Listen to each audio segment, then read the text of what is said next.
Manning is a journalist who stumbled into a strange world when she started asking questions about alternative energy sources and heard the story of an early 20th century inventor named Nikola Tesla. Tesla is almost a cult hero and an overlooked genius, and he has so many inventions that are at the basis of technologies that we have today. She went to a conference on Tesla and had a close encounter with a mysterious scientific researcher who became her deep throat, her Mr. X. He sent me a file of materials about the Bernard Eastlund patent. About a month ago, the U.S. Patent Office granted a patent to a Houston-based scientist, Dr. Bernard Eastlund, for an invention which, Dr. Eastlund says, could be used to change the weather. Dr. Eastlund says the invention could also be used to disrupt communications all over the world and might be used to destroy or deflect a missile attack. The Eastlund patents had the ring of the mad scientist aspect of Tesla. Tesla talked about this Tesla shield around the planet and talked about particle beam weaponry, something called a death ray. Death ray?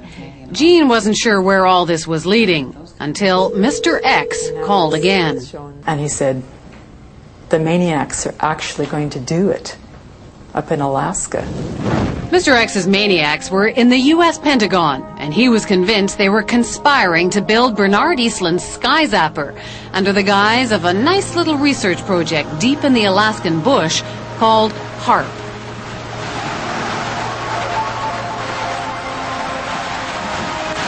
The basic concept is to build a very large antenna, then to utilize a large amount of power and to beam those radio waves up into the upper atmosphere.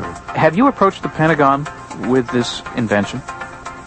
Yes, and what I'm not at liberty to tell you is the details of what that interaction has been. The word spread through the Alaskan bush, and soon a band of suspicious Alaskans set out to warn people about what they saw as the U.S. military's secret agenda.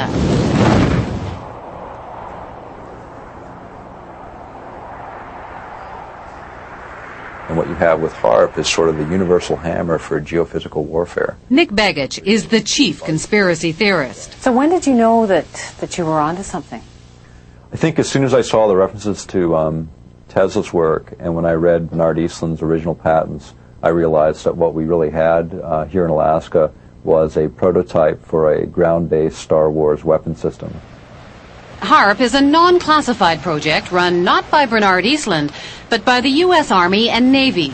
The official HAARP story is told by one man, John Heckscher. It consists of several types of transmitting instruments and numerous scientific instruments that study the natural ionosphere and the ionosphere that has been perturbed by the instruments that we are building. The ionosphere is a sea of electrically charged particles in the upper atmosphere, and the instrument is a powerful radio wave transmitter.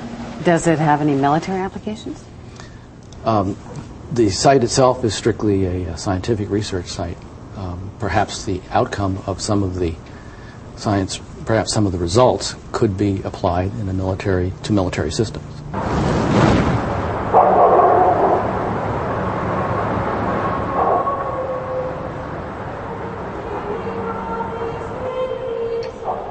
Just a little physics project? Jim Roderick isn't buying it. He's been gunning for the real goods on HAARP, and his weapon is the Internet. The military is incapable of doing pure science. Science is conducted by them for application in weapon systems, for no other reasons. From his shack in the middle of an Alaskan village, Jim and his co-conspirators around the globe have been tapping into databases. They've dredged up hundreds of long-buried scientific reports and even some internal documents from the military. They call it the world's first techno-protest, and they did it all on the military's own baby, the net. Plans for HAARP activities correlate with projections of what can be done in the Eastland patents. It's that simple. So it's not a coincidence? It's not a coincidence. Well, I hate to disagree with you, but it's not his patent that we're building. Superficially, yes. They send energy up into the ionosphere, but the Eastland patents require huge, prodigious, in fact, amounts of power, like 100 billion watts. Remember that number, 100 billion watts. You'll hear it again later.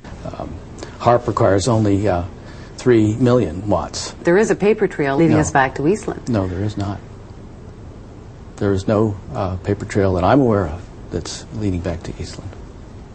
Eastland used to be an employee of the company which is building HAARP, but that's pure coincidence. Is it also a coincidence that the tiny company that owned Eastland's patents was later swallowed up by an enormous military intelligence firm called E-Systems?